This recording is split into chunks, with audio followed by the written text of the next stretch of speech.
Hey, welcome back to Grandma's Corner.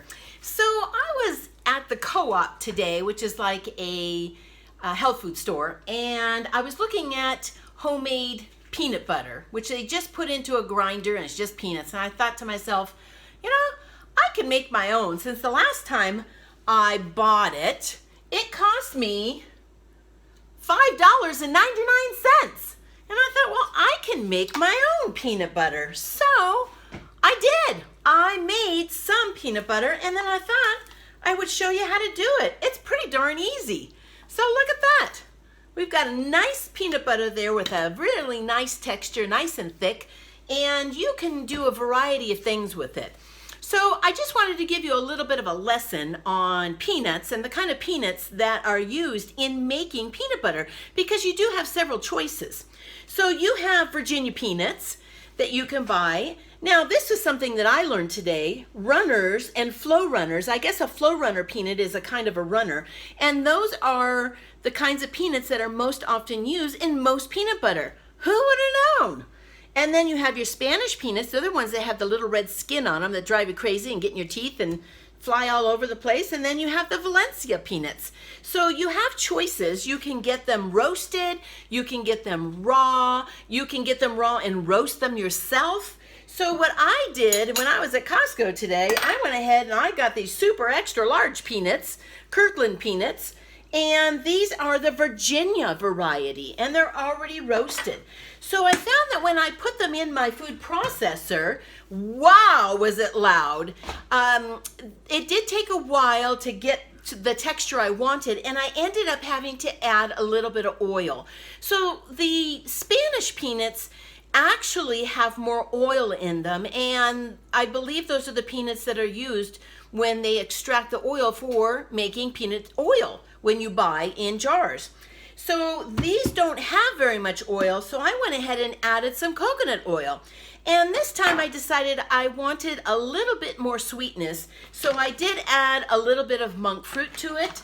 And you just keep trying it until you like it and you like the consistency, and there's all different varieties and consistencies that you can come up with. So I went ahead and I put in my food processor already. I've got a bunch of peanuts in there. It is going to be super loud, and I'm going to give you a sample of this. Another device that you can use is a Vitamix, and either one of these are going to get the peanuts all ground up. I just happen to pull this one out first, and I think it's a little bit easier to get the peanut butter out. Now, one more thing I wanted to show you is that you don't have to limit your peanut butter to just peanuts if you want a different kind of nut butter. You can make nut butters out of all these things. Cashews, almonds, pecans, walnuts, hazelnuts, Brazil nuts, pistachios, anything that you can grind up and make into a butter, you can make into a butter. And technically, peanuts are not nuts, they are legumes. But we put them in that category, that general category of nuts, because who wants to try to explain what a legume is? All right, listen to this. Oh my God, that hurts my ears. So I'm going to turn this off, and I'm going to grind, and I'm going to come back to spare you this noise. Hang in there. So one thing I want to mention is when you do add some oil, my coconut oil is solid. So I scooped out a teaspoonful or a half a teaspoon, half a tablespoon, whatever you think is going to work for you. And I put it in a little glass dish and in the microwave to melt it. So if you happen to use another oil, like an olive oil, which might have a little olive oil taste, something like a vegetable oil that's already liquid, then that will work. But this one that is solid, notice it's a new jar because I ran out of the other coconut oil. You do have to liquefy it when you add it to your peanut mush. So FYI. Okay, so I've got a little bit going here, and I just want you to see that these are now looking like really nice chopped nuts, like you would put on the top of ice cream. Well, you're not done yet. So get your earplugs going and let's get crack-a-lackin'. Woo, that was loud. Anyways, I went ahead and I kept getting that thing spinning around and around, and I added some coconut oil until I got the texture that I like. Oh my gosh, look at that. Isn't that beautiful?